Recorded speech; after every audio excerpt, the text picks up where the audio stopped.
Hello, distinguished campers, and welcome to the Dan Cave. It's been a while since I've had a chat like this one-on-one with you.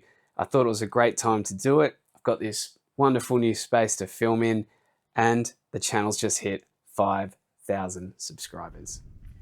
I hope you're well wherever you are in the world, and I hope you've got some camping trips planned in the calendar that you're working towards. On the home front here, life's good, life's busy. My son started kinder this year, my daughter started school.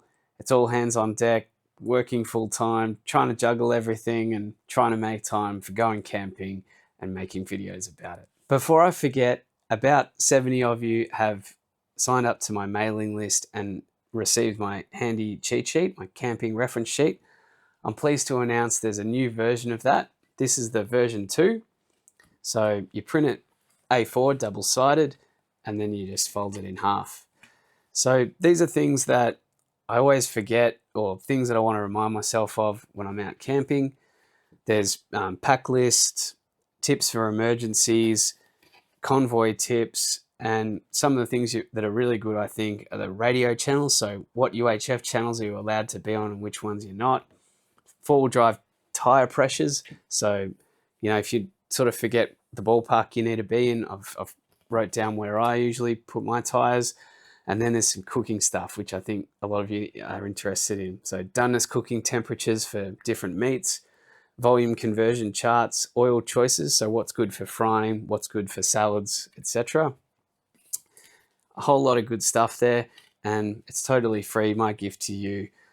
You can go to the website, and I'd love to share this with you. Trips wise, we'll go back to last year, starting in spring. We went up to Queensland and my sister got married. It was a surprise wedding, and we took that opportunity to drive the truck up to Queensland, and we went across to Moreton Island, and that was an awesome family trip. Great memories for the kids. So we did that. We got some beach driving in, and then I had a few long weekends in the high country leading up to Christmas, and you won't believe it. I went with Paul in his FJ, my friend Paul, and we organised it fairly last minute, and we sort of said, we won't invite anyone else. It's a bit rude to invite them last minute. Anyway, we met Jason, my friend Jason from Off the Beaten Path, and Luca in Wonnangatta Valley. So just to clarify, Luca and Jason are in two different states, and Paul and I are in two different states. And somehow we met in one of the most isolated parts of Australia at the same time. So that was a great trip. That's up on Jason's channel now. In particular, the water levels were high, the highest I've ever seen. Getting through the creeks, getting out of Hern Spur and Crooked River, it was crazy. I had to dry my carpets afterwards. Water was getting in, but that was a lot of fun. So Paisley came on those trips too. She's been coming along. Getting her into camping and enjoying time with her dad, and she's loving it. So, just last month, another trip I did with Jason was the South Australian coast, which was Robe to Beachport to Port Macdonald, driving along the beach as much as we could. That was a phenomenal trip, and I can't wait to show you some of the footage from that.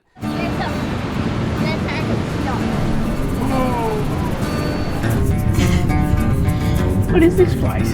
Cave.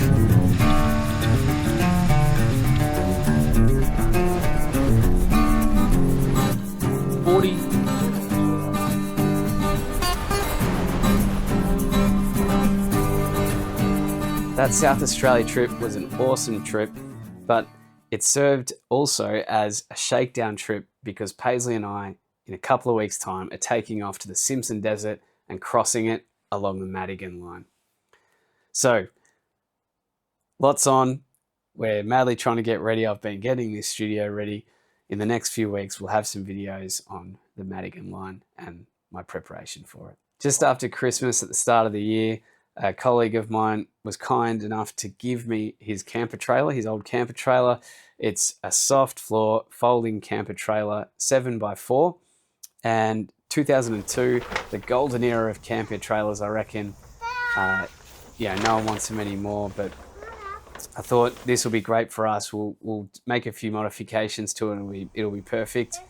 So that was a great plan, but unfortunately, the Iron Emu had engine problems starting in Feb this year. So, cracked head cylinder, and it was out for 4 to 6 weeks. It must have been, yeah, cool, call it 6 weeks. And, that was a hefty bill, and the funds that were going to go to the trailer had to be directed elsewhere. So, we didn't get the trailer done. I had a kind offer from someone else to tow a trailer or borrow a trailer, if we wanted. Ultimately, we decided against that. So Heathy is, yeah, he's a challenge at the moment. He's just a great 3-year-old doing what 3-year-olds do, but I don't think we would have a great time taking him to the desert, and I don't think he would have a great time either. So we decided that Paisley and I are going to fly the flag, the Mason flag, head out into the desert, and my wife and Heath, they're going to stay home.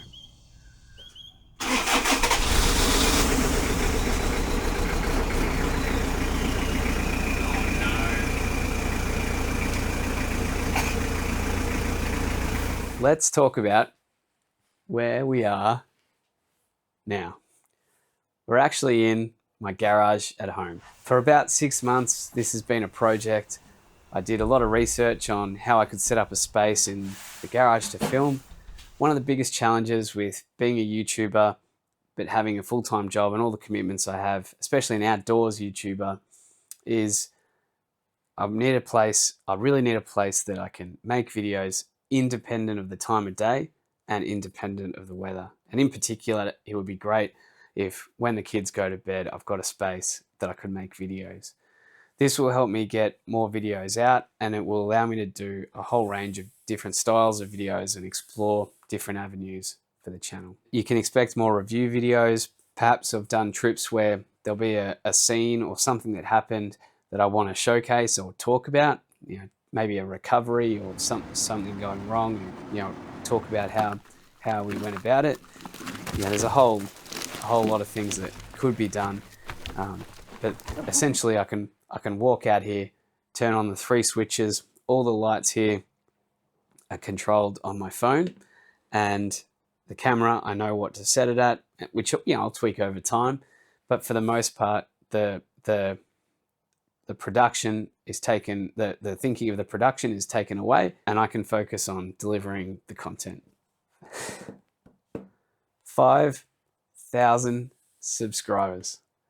I am absolutely stoked. I can't believe it. The channel started as a lockdown project during the COVID years, and I remember having the crappy GoPro that I had from previous, and I'd rigged up this thing that I'd taped together to get the microphone onto it, and I had to buy an adapter to get into the GoPro. And then in my first video, the microphone fluffy was hanging down, and you could see it in the shot. How far I've come. I've invested heavily in a really nice camera. I'd like to think my storytelling's, getting a lot better. And, just seeing that improvement, everyone says that your first YouTube videos you cringe about, but I can guarantee that the evolution is quite amazing, and I'm really proud of that. And the other thing is I'm just so grateful that you're here watching my videos, and it means that I'm onto something, and it means that there's a community there that enjoy camping simply, that enjoy my style. There's something there, there's a connection, and we're only just getting started. So there'll be videos in here, but that's not all there's going to be. There's going to be trip videos, which I think will be cut up into more smaller but regular videos.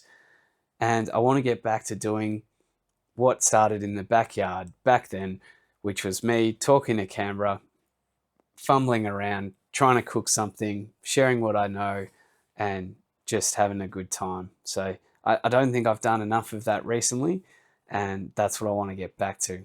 It's my review videos and my sort of how-to videos that seem to do the best on the channel, but I really enjoy documenting the trips, especially now that Paisley's coming along with me.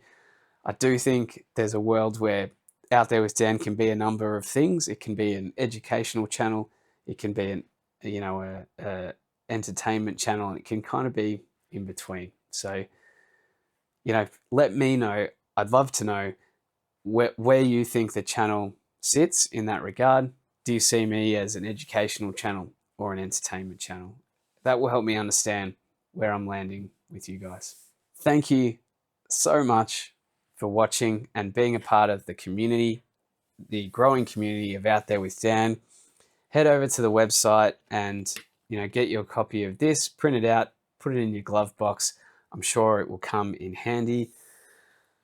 Shortly on the website, I've started a little bit of merchandise if you're interested in that sort of thing. Bumper sticker, Out There with Dan, and a patch, Out There with Dan. So this comes with a backing Velcro as well, so you can stick it pretty much anywhere you like. But yeah, exciting things on the channel. I'll let you know when these are up, and I'll have a bit of a deal going combining it all. Thanks heaps, guys, and looking forward to making you more videos. See you soon.